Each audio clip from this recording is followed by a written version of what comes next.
Welcome to Conversations on the Coast, the Bay Area's premier author interview program.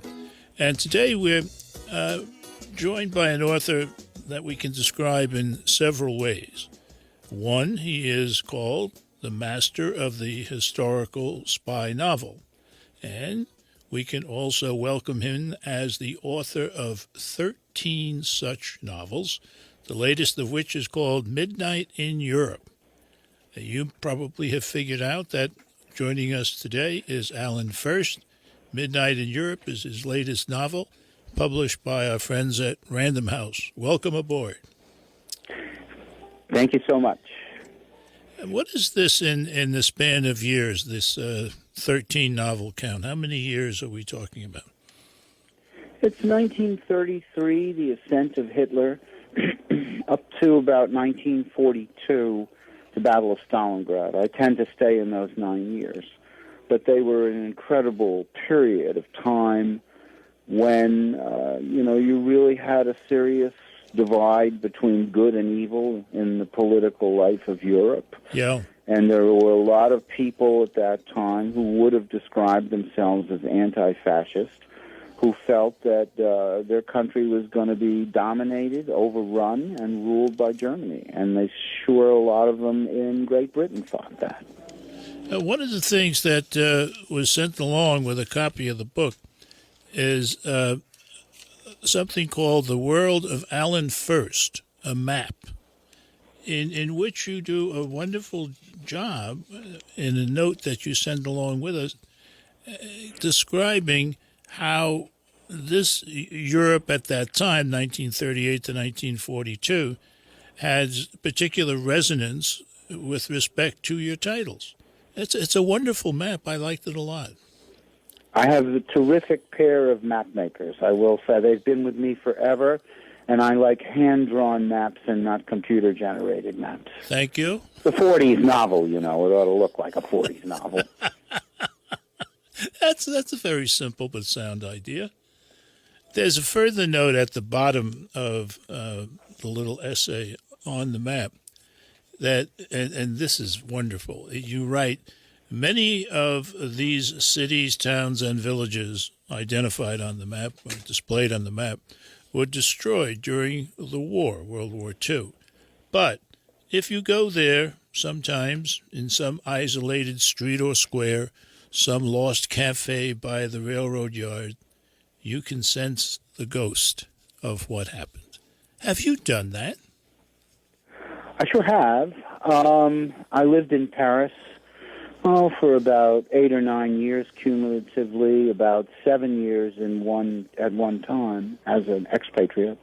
I remember there was a Pakistani restaurant that my wife and I particularly liked. Mm-hmm. And it was sort of out on the 11th near the Rue Saint-Denis, and we were going out there one night, and I happened to, walking from the metro, I looked down a side street, narrow side street, old buildings. And about halfway down the street, there was a blue neon sign, and it said, bar. And I thought to myself, is that retro, or is that in fact always been there? And what did you find out? Multiply that by 100 strands here and there. That's just me, I think it's a little bit crazy-minded, but for whatever reason, I like to. I kind of live in the past a lot of the time, especially when I'm writing these books. I'm there. I'm not here. Okay. In Midnight in Europe, there is, to my mind at least, and I could be totally wrong, a somewhat different way that you tell the story, or perhaps I just don't remember. It's what I can only call the nonchalance of how the story is developed. Simple conversation is held about portending great events, and it's as though they were talking about sports or something, and they're talking about world-shaking events. Has that always been the style, or have I just... Always. Because if you're writing about a moment, I make very sure that not any of my characters ever sees the future. They don't know what, like you and me, we do not know what will happen tomorrow. And a lot of the people in my books are people like you and me and people we know. Yeah. It's called doing the best we can in whatever circumstances we find ourselves, and that's how I write my characters. I don't want them to be supermen or superheroes or super anything. They're just people caught up in the history of the time. And that's why so many of them, as we read this book and as we read the other ones, have a, if you will, a private life in addition to the life that really bears on the plot. Oh, absolutely. Yes. I don't think I've ever written a character who did nothing but run around relative to the plot of my novels. People have family. They have to earn a living. Mm-hmm. Those are realities, and they were realities in 1938. You know, you may be the only writer who writes that way. Because when I'm reading fiction, and for this job and other reasons, I read a lot of it, I frequently have the thought, well, like, when do they go to work? When do they do the dishes and that kind of stuff? Because they're always flying off into some imaginary world. Oh, well. I know. Pete Hamill, the writer, told me something that Isaac Bashevis Singer told him. And Isaac Bashevis Singer said to him, you always have to tell the reader early on how the person makes his salt. Well, let's just pause on that note. No kidding. Midnight in Europe. Because readers wonder about that, you know, and they go, well, who is this person really? It's much better to really get a good feel for somebody, no matter what their profession is. Yeah. They're going to be going and doing it, and it's going to affect their life in every other way. Midnight in Europe tells a story that races along, but in a way that never lets you forget the characters. We'll meet some of them when we come back. You're listening to Conversations on the Coast with Jim Foster. Follow us on Twitter at JimFosterCoc or send an email to jimfostercoc@gmail.com. Today we're talking with Alan Furst on Conversations on the Coast about his new book, his good or better, any of the other, Midnight in Europe, published by Random House. Book List had some nice things to say about it, including, through multiple novels, Furst has illuminated the moments of reluctant courage and desperate love in a world teetering on the edge of destruction. He does so again here, and, as always, he does it exquisitely. Furst is a master of mood, but above all, he is able to show how the most personal of emotions, love especially, drives the actions of men and women caught in a time of peril. That's a very nice few words they said. I like that. And though I want to get into the characters, I do want to ask you to share some of the writing, because often I'll say to somebody, oh, this book, beautifully written, and they'll say, well, hell, why don't you read some of it? And I always say it's better to have the author do it. So I'd like you to read the opening of the book, which I think tells so much. Please. On a soft winter evening in Manhattan, the 15th of December, 1937, it started to snow. Big flakes spun lazily in the sky, danced in the lights of the office buildings, then melted as they hit the pavement. At Saks Fifth Avenue, the window displays were lush and glittering. Tinsel, toy trains, sugary frost dusted on the glass, and the crowd had gathered at the main entrance, drawn by a group of carolers dressed for a Dickens Christmas in long mufflers, top hats, and bonnets. Here then, for as long as it lasted, was a romantic New York, the New York in a song on the radio. Christian Farrar, a Spanish emigre who lived in Paris, took a moment to enjoy the spectacle then hurried across the avenue as the traffic light turned red and began to work his way through the crowd. In a buckled briefcase carried under his arm, he had that morning's New York Times. The international news was as usual: marches, riots, assassinations, street brawls, arson. Political warfare was tearing Europe apart. Real war was coming. This was merely the overture. In Spain, political warfare had flared into civil war, and, the Times reported, the Army of the Republic had attacked General Franco's fascist forces at the Aragonese town of Teruel. And you only had to turn the page, there was more. Hitler's Nazi Germany had issued new restrictions on the Jews, while here was a photograph of Benito Mussolini shown by his personal rail car as he gave the stiff-armed fascist salute, and there a photograph of Marshal Stalin reviewing a parade of tank columns. Christian Farrar would force himself to read it, would ask himself, is there anything to be done? Is it hopeless? So it seemed. Elsewhere in the newspaper, the Democratic opposition to the dictators tried not to show fear, but it was in their every word, the nervous dithering of the losing side. As Franco and his generals attacked the elected republic, the others joined in, troops and warplanes provided by Germany and Italy, and with every victory they boasted and bragged and strutted, it's our turn, get out of our way, or else. That really sets it. It's beautifully done, and I thank you for sharing it with us.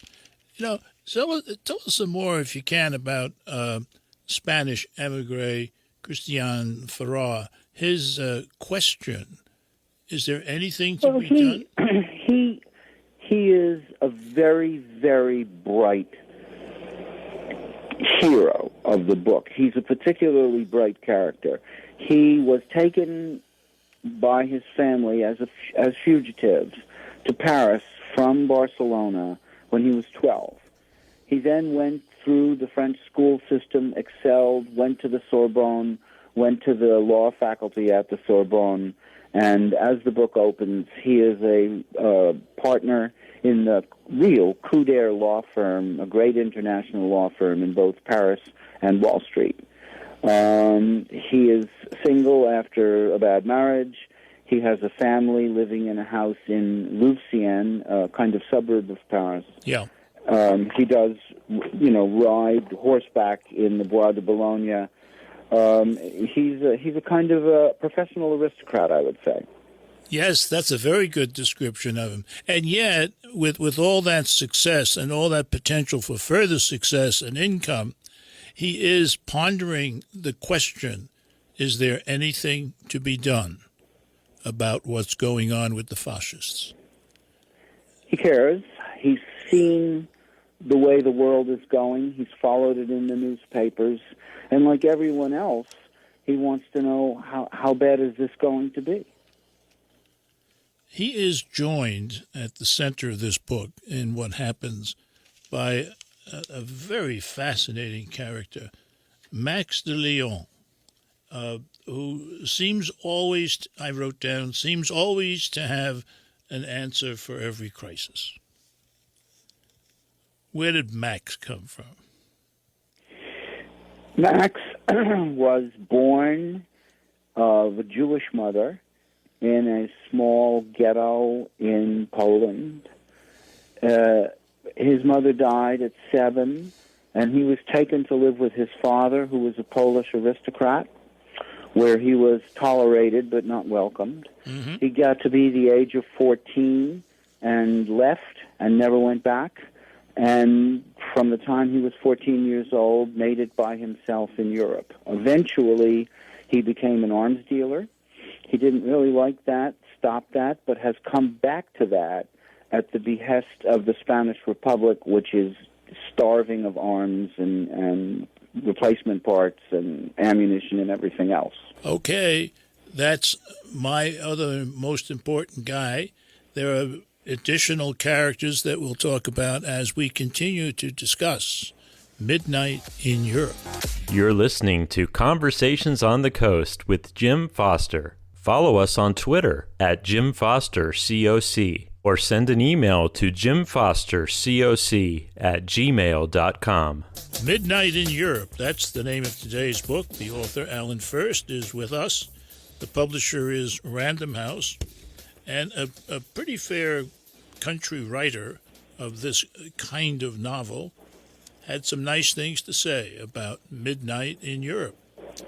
With Midnight in Europe, Alan Furst delivers an observant, sexy, and thrilling tale set in the outskirts of World War II. I like that phrase, the outskirts of World War II. When Europe grew dark and ordinary men and women found themselves compelled to fight for righteous principles. In Furst's hands, Paris once again comes alive with intrigue, sex, and champagne. So says Eric Larson. Now, one of the things that you do in these books is painstakingly accurate historical research, so that when I see something odd, I say, if I get a hold of Alan, I want to ask him about it. At one point in this book, Christian is planning ahead, worrying about where his family, which, as you said, is living in a suburb of Paris, might go if the war gets, quote, serious, unquote. And he decides it would be in Manhattan. And he goes apartment hunting in Manhattan, and he finds a nice 4-bedroom apartment in New York City at $68 a month? Are you kidding me? Nope, that's exactly what it cost then for a 4-room apartment on West End Avenue. Curiously, not that hard to find out about, because it's fascinating when you look at what things cost then. But that's what they cost, and that's what people paid. Wow. It would cause an outbreak of nostalgia, huh? Oh, my goodness gracious. Yeah, right. Or wistfulness or something. Wistfulness is probably better, yeah. Now, there's another thing that you mentioned here. You talk about a shipping broker. This is the way you do it. Farrar had met, you write, through involvement in a legal matter, one of the more respected shipping brokers in Paris. Dupré, that was his name. His office was close to the heart of the financial district, up past Biblioteca Nationale, and near the Bourse, in a genteel, elegant building served by a very slow elevator with a cage for a door. Dupré was a dignified old gentleman, courtly, often amused. Leaning against the walls of his office were large squares of green felt, tacked to those boards where Dupré, by means of notation on slips of paper pinned to the felt, and a telex machine in the corner, this is what he used to keep track of much of the world's merchant shipping. As Dupré would explain, the liners which ran on schedule, the liners which ran on schedule between two ports, kept their cargo and location up to date. Not so much the tramp freighters, he says, but sometimes they reported and sometimes they didn't. So I just contrast that with the way such records and activities are watched over today. Amazing. It is amazing, but it's what everybody did, and it, by the way, worked quite well. You wrote something down on a slip of paper, and if it was correct, when you picked the piece of paper back up again, there was the information. Name of the ship, the port, the cargo, next stop on the way, etc. It makes me think of my Uncle Lou, who was a stevedore on the Hudson River in New York, and he got some kind of disease where he was fading away, losing his strength. His son was working on Wall Street for Goodbody, and so he got his father a job. And I can remember the nights that father and son sat at the kitchen table, the son trying to instruct the father and make him faster with numbers, and the older man with a stub pencil, an eraser that was always running dry, trying to learn that kind of stuff. So it was hard. It was hard. It was hard. It was hard, but at least you could get work that way. Yeah, yeah. Now, one of the most fascinating stories within the story is what I call the inspection story, or you might call it the inspection caper. What's going on here is a shipment of munitions, of bombs and guns from mainland Europe down to Spain.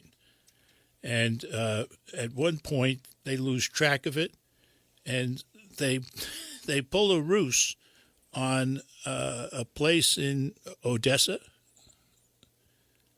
Is that where it was? Yes, it's the naval base at Odessa. And this gang of seeming misfits pulls off a Russian inspection, which is not a Russian inspection. That was fun. Well, as I started to market this book, and as I started to talk to people about it, Mm-hmm. The book finally got itself a nickname, which turned out to be Gangsters versus Fascists. Well, maybe. And I thought, nobody's ever written a book about gangsters versus fascists. Not that I know about. This may be the only one. And a very, very accurate subtitle, I might say, for a book that's really called Midnight in Europe, a novel by Alan Furst, published by Random House. This has been Conversations on the Coast, and I'm Jim Foster. Follow us on Twitter at Jim Foster COC or send an email to jimfostercoc@gmail.com.